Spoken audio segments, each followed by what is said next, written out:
سیاسی معاملات کی طرف آ جاتے ہیں. یہ آج آپ نے عمران خان صاحب کی پریس کانفرنس سنی. وہ تو اعداد و شمار کے ساتھ بتا رہے ہیں کہ ان کی حکومت کتنی کامیاب تھی. وہ بات کر رہے ہیں کہ ان کے ہاں زراعت میں کتنی ترقی ہوئی, ان کے انڈسٹری میں کتنی ترقی ہوئی, ان کے دور میں ہیومن ریسورس اور عوام کی فلاح کے لیے جو انہوں نے کام کیے اس کا انہوں نے بتایا. انہوں نے بتایا کہ کس طرح سے انہوں نے انوائرمنٹ کو ٹھیک کرنے کے لیے جو منصوبے شروع کیے اور اس کی دنیا میں پذیرائی کی گئی.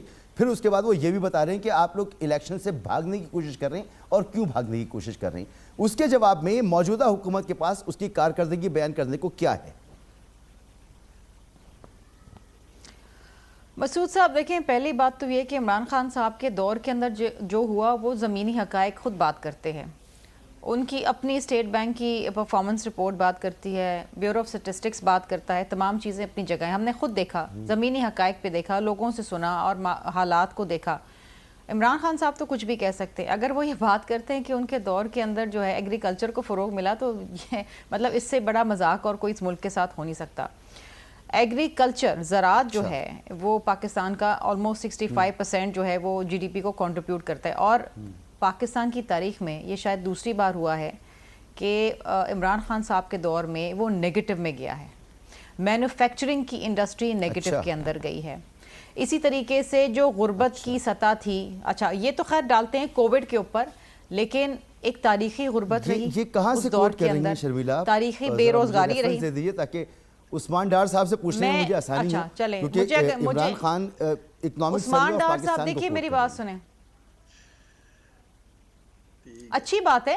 اس وقت جو اکنامک سروے پاکستان میں اس میں بالکل کوئی دودھ کی نہریں نہیں بہہ رہی ہیں. اس وقت بھی حالات کوئی ایسے اس طریقے کے نہیں ہیں جس کے اوپر فخر کیا جائے انفارچونیٹلی, لیکن اتنی جلدی درستگی ہو بھی نہیں سکتی. اس وقت آپ ایسے ماحول کے اندر کھڑے ہیں جہاں پر ایک پاکستان کی تاریخ اور شاید ساؤتھ ایشیا کی تاریخ میں اتنے بڑا سیلاب کبھی نہیں آیا, اتنی زیادہ تباہی کبھی نہیں آئی.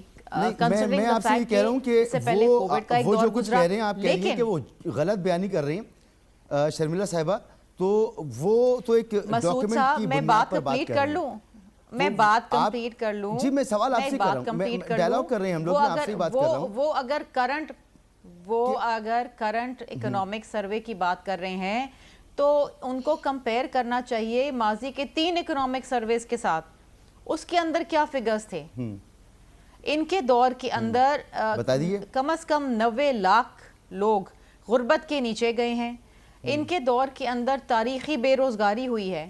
ان کے دور کے اندر تاریخی مہنگائی ہو, جو انفلیشن کا ایک سسٹم شروع ہوا ہے کہ اوپر جانے کی جو ایک اپورڈ ٹرینڈ شروع ہوا ہے, وہ عمران خان صاحب کے دور کے اندر شروع ہوا ہے. یہ آپ بھی جانتے ہیں مسعود صاحب, آپ کے جو معزز مہمان ہیں ڈار صاحب وہ بھی جانتے ہیں, لیکن ظاہری بات ہے وہ ان کو مانیں گے تو نہیں.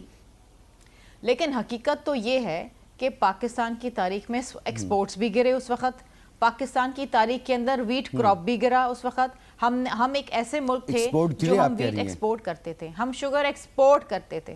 جی عمران خان صاحب کے دور کے اندر ہم نے ویٹ امپورٹ کرنا شروع کری, ہم نے شوگر امپورٹ کرنا شروع کری, ہم نے آئل امپورٹ کرنا شروع کیا. آپ کا انفلیٹڈ بل رہا امپورٹ کا عمران خان صاحب کے دور میں. اس سے پہلے زراعت کا وہ حال تھا کہ ہم ایک ویٹ ایکسپورٹ کرتے تھے. اگر ابھی وہ بیٹھ کے کہتے ہیں کہ جو ان کے دور میں بڑا فروغ ملا زراعت کو, تو یہ غلط بیانی ہے, یہ جھوٹ ہے. اور اسی طریقے سے نہ جانے کتنے ایسے سیکٹرز ہیں جس کے اندر ایک منفی ٹرینڈ رہا.